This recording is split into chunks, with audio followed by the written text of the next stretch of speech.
And so this is about 1906. Walksmith Shoe Store is now the Bayfield store. Get a real good look at the meat store, the brick meat store next door. You can see that is indeed brick. There's the wood barber shop right next door with its separate awning. I was very happy to see this picture because the Etzel building is not white in the picture. And if you remember back to that W.W. Downs picture, it was green. And I just couldn't figure out why it was green, because he seemed to be pretty literal in his interpretation, but it looks like that's probably right. So that's 1906. Here again is a picture of the flood, 1942, and that's the bakery that was destroyed. Next door is the new building that exists today. This is now the Realty building and the candy shop. At that time, it was Andy's meat store, and the barber shop was next door. Everybody loves a flood picture. This is the inside of the bakery. I don't know how many feet of mud and silt it had in there. Again, another picture. This is after the flood. You can see the bakery is gone. This must have been a later flood in the 1950s. We see Andy's Market there, and we see the barbershop pole right there for the barbershop right next door to Andy's Market. Here's the inside of Andy's First Market. This is Andy Pulaski and Bronco Raymond. This is the first store that they had, and a lot of people may recognize this guy. This is Ray Cahill. We've got his barbershop, the interior of it, in an exhibit. That was the building next to Andy's. So what about the rest of the block? Okay, we'll start moving down the street. So we see that there was development there. The dwelling is gone. A post office has arrived, plus 2 stores. So here's the 2 stores. It was the People's Drug Store and the Bayfield store, but it changed over time. There are a lot of different businesses that were in there. Now those 2 storefronts are Andy's. Andy's has both of them, but at that time it was Home Brand Foods. At one time that was Fairway Foods. The red front, another store, must have been a general store.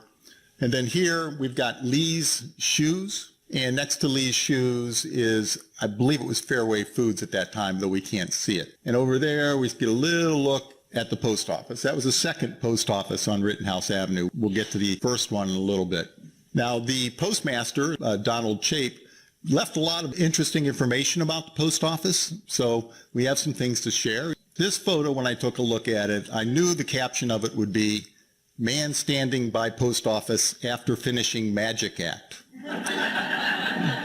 But in fact, that's Jack Lee. He's the guy who owned Lee's Shoes. And then here's another shot outside the post office. I just wanted to do this one as a shout out to the lady who wrote Bayfield Pioneers. That's Eleanor Knight. And then the inside, here's some folks working, sorting the mail in that office. Another one, they're working there. Let's give you an idea what it looked like. Then we get to the First National Bank.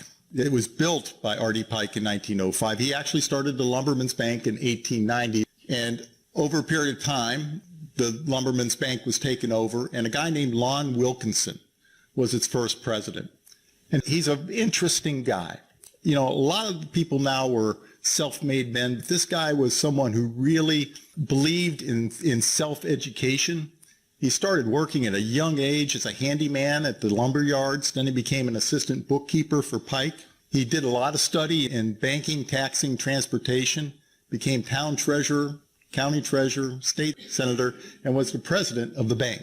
I think a great story of someone who kind of rose above their condition. Evidently his family was pretty poor. I put on there that he was also a very proud car owner. And I'll just read this one section from Bayfield Pioneers because I just think it's fun. And this is a quote from something Mr. Wilkinson wrote. A story printed in the press several years ago gave me credit for bringing the first automobile into Bayfield County. I believe this statement is correct. It was a Model T Ford shipped from Minneapolis in the spring of 1909. It was necessary to ship in your own gas, oil, and grease, and if your car needed repairs, you had to just get down and get under. With the roads as they were then, the old machines gave plenty of trouble. I have another record. I changed tires 13 times and patched 11 inner tubes one night while driving from Washburn to Bayfield. All right? Then I love this part. My friend, Frank Burlingame, who liked to cuss, was with me. It was a great opportunity for him to express his feelings.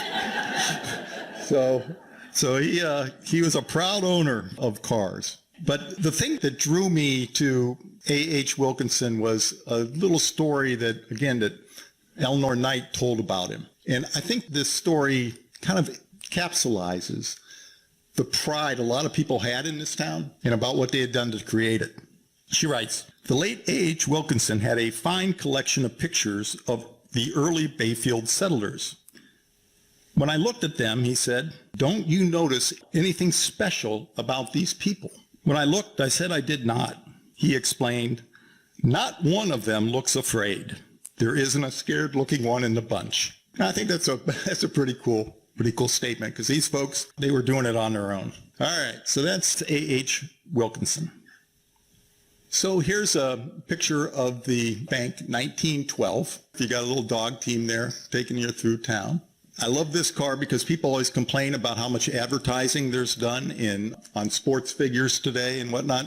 Well, they had their own advertising back then also. I don't think this is A.H. Wilkinson's car, but it had similar problems right there in front of it. And when you look at these pictures, I am just amazed at how well people are dressed. I could not get my son dressed like that if I had a large gun. But they're doing it at a time when they didn't have modern washing machines. They look like $1 million. And we'll see this in other photos too. So here's the interior of the bank. When I looked at this picture, focused on that guy, if I didn't know the date of this picture, I would say this was Leonardo DiCaprio visiting Bayfield.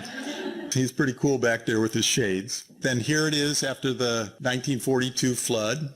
And then next to the bank was the J.P. O'Malley Insurance Real Estate Office. There's some guys posing in front of it. J.P. O'Malley, that's him in his office, working away.